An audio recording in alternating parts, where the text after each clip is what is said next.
Hello, everyone, and thank you for tuning in. Today, we're going to be talking about Chainlink, its valuations against Bitcoin, Ethereum, as well as the US dollar.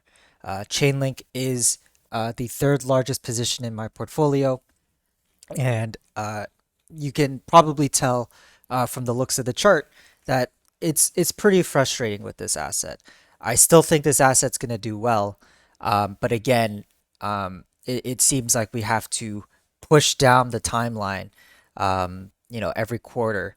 It seems like so that the move is not happening just yet, and we'll touch upon what is happening and because of situations like this is why you don't necessarily want to buy when the risk is relatively too high.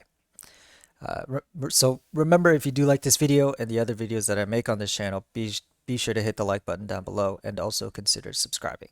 So this is Chainlink versus Bitcoin on the weekly time scale.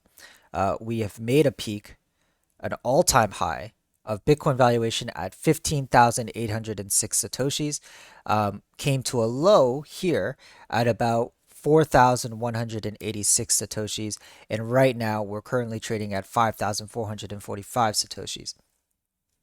Now you'll see this red downtrend line here where we've gotten rejected, not once, not twice, but three times now. You can also make the argument that it is also the 50-week moving average that is we got rejected from at this point here and at this point. Either or, we're getting rejected and it's not working out so well. And we are now trending down. We're not that far from the local bottoms that we've had. Another 12% drop over the course of the week can is definitely on the cards. And so what does that mean? Well, it could mean, okay, it could mean a few things. A if Chainlink breaks this level at 4,000, 700 or whatever, 4,800 satoshis, odds are Bitcoin has broken the 20-week moving average because we're right there. We are literally right there. We were there yesterday, and this is the battle. This is the battle that's going to take place. Altcoin valuations are going to bleed again, right? Just as sad enough, just as when things were looking on the up and up, Bitcoin hits the 20-week moving average. The fight starts. Altcoins have to take a back seat at that point. You could see it with Ethereum 3 weeks in a row. Tezos had an amazing start of September, amazing start, and then we're retracing back. We wicked up to a high of like 17,747, and we're down about 36% from wick to wick. And those things are going to happen to Chainlink as well, it seems like. So with that said, where does this leave us? Well, when we look at, say, all the pairings, okay, all the pairings, the Bitcoin valuation one is the one of the most disappointing ones because we broke through the 20-week moving average. We know how important that is, but we came back pretty quickly. The US dollar is still in the fight. Okay, the US dollar I think is still in the fight. Bitcoin, it's a little sketchy because we would have to rally, 9.36% by the end of the week to get to the 20-week moving average. At least with the US dollar, the 20-week moving average is at $24.42. We're at $23.11. It has the possibility of staying above the 20-week moving average and not closing below it. We have yet to close below it for the past 4 weeks, 3 weeks. Um, the valuation of Bitcoin we closed below last week, unfortunately. But if we were to come back above, then I would call that a pass. Like I would let that pass, and I would say that would be kind of the equivalent of Chainlink not closing below the 20-week moving average last week, because it was able to close above it this week, essentially. So the fight is still in with the US dollar and for Bitcoin.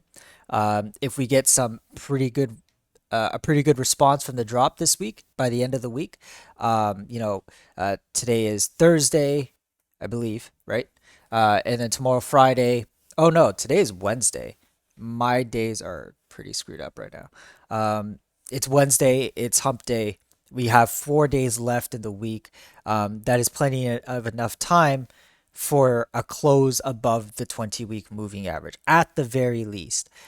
If Bitcoin, continues to come to the 20-week moving average, go below it, and by Saturday, Sunday over the weekend, if we had another major drop and we're well below the 20-week moving average, then it becomes pretty evident that it's not yet Bitcoin's time to move up. And in fact, it could be um, on the steps of something pretty grim, right? Again, if we've never seen Bitcoin, um, every time we see Bitcoin's 50-week moving average cross above the 20-week, we get some significant drop. Um, Obviously, it doesn't have to happen for years. Uh, the coronavirus was an example of an immediate drop and immediate recovery. But nonetheless, the 50-week moving average did break above the 20-week. So that is something to keep in mind. We are converging. I think by next week or the week after, we will see that convergence. Unless I don't, someone can do the math on this because I'm not too sure myself, but I can definitely kind of plot it out, I think.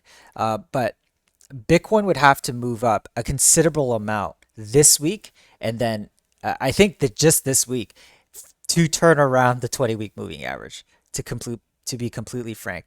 If not that, then it's almost inevitable that these two moving averages will converge. And it'll be interesting to see how the price reacts. Do we get do we immediately drop down, or does something else happen? And it just happens to be that these moving averages, when they cross over or whatever, doesn't necessarily affect the price too much. But that is something that I'm keeping in mind. Uh, so when I'm looking at Chainlink, for example, I am looking at it in the perspective of what Bitcoin is doing. Now, when we look at Chainlink Ether, solid base, right? Solid base, but we've dropped considerably. Now we know that the 20-week moving average is acting as clear resistance, right? We got it here and we got it here. Good news is, I mean, or if you want to call it that, uh, the line is going to converge with the base at some point in the next, if this continues next couple of weeks. The price is being squeezed right now, and we should see some kind of breakout. Again, if Bitcoin breaks the 20-week moving average, then you can get an idea that it's going to go down. If Bitcoin holds the 20-week moving average, then we have the ability to might break out of it. But we shall see.